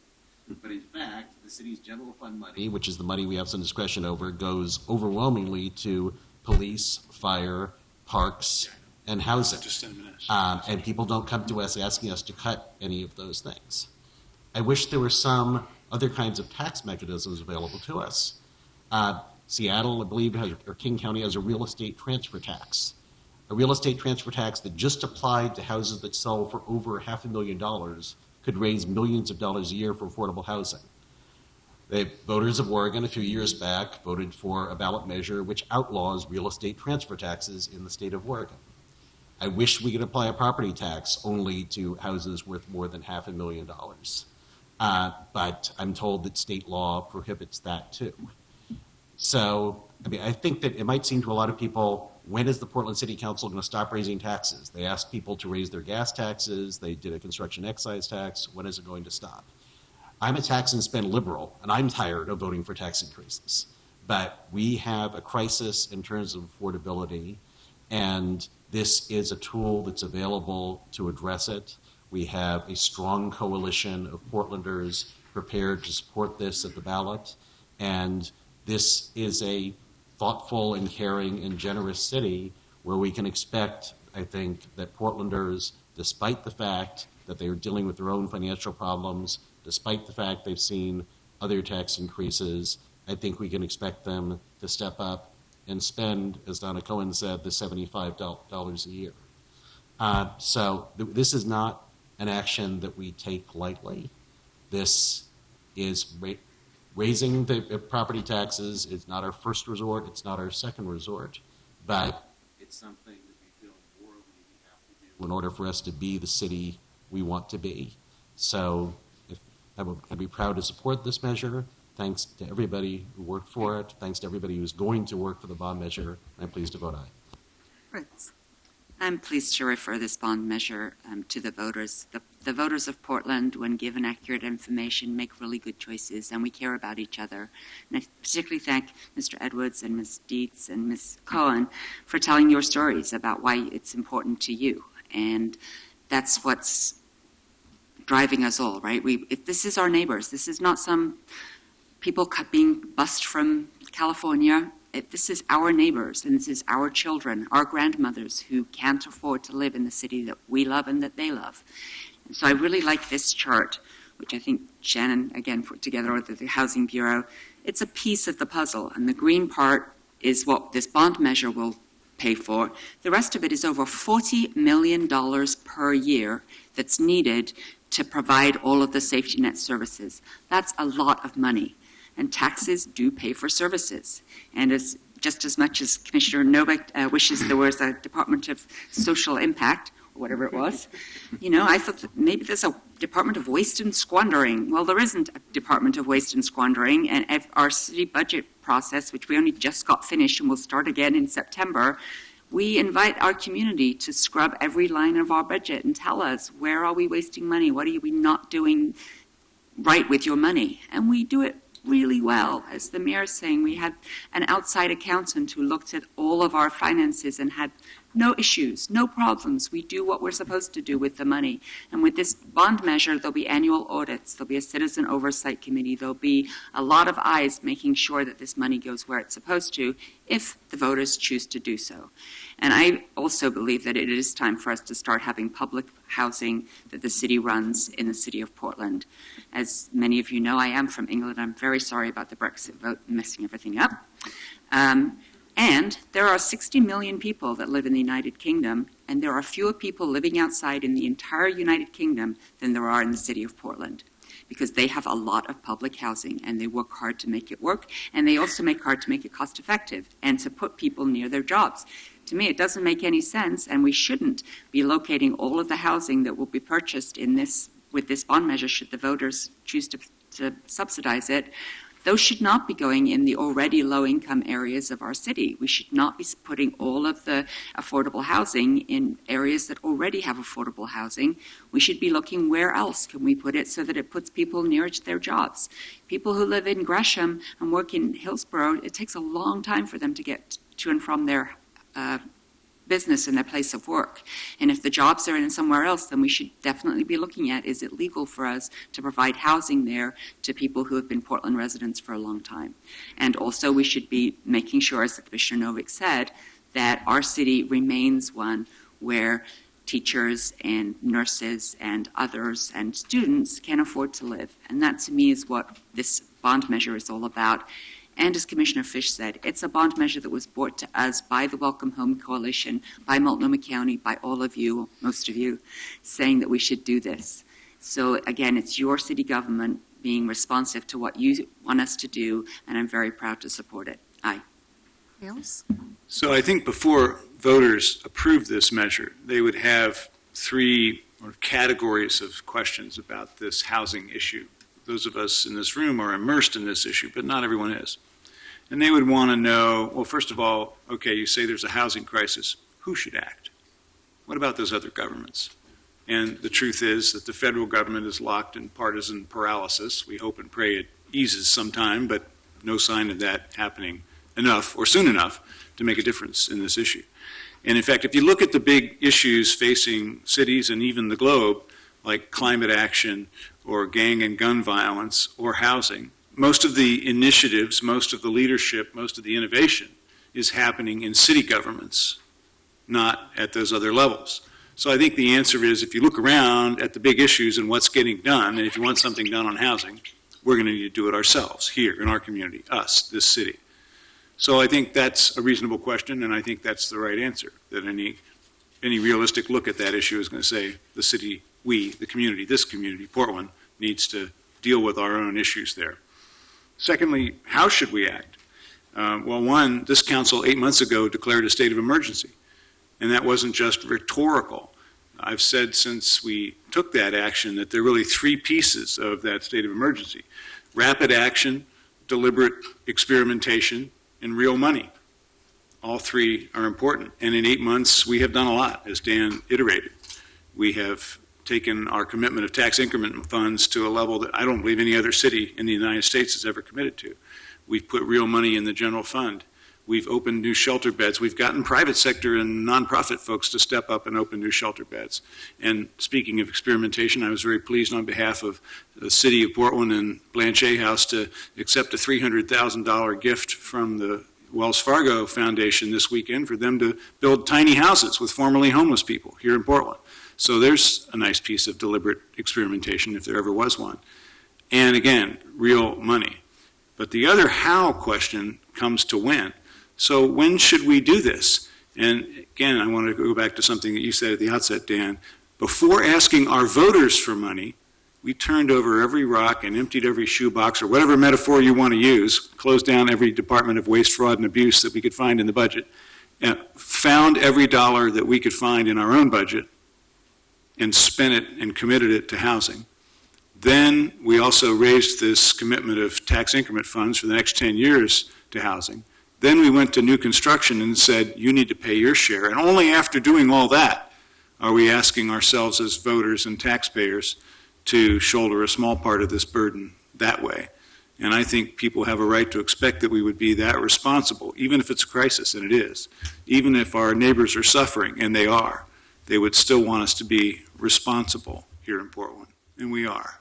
And that's why we're doing this. So thank you all for your leadership and your commitment to this work. Now let's go past this thing. Aye. And we're adjourned. Thank you all very much.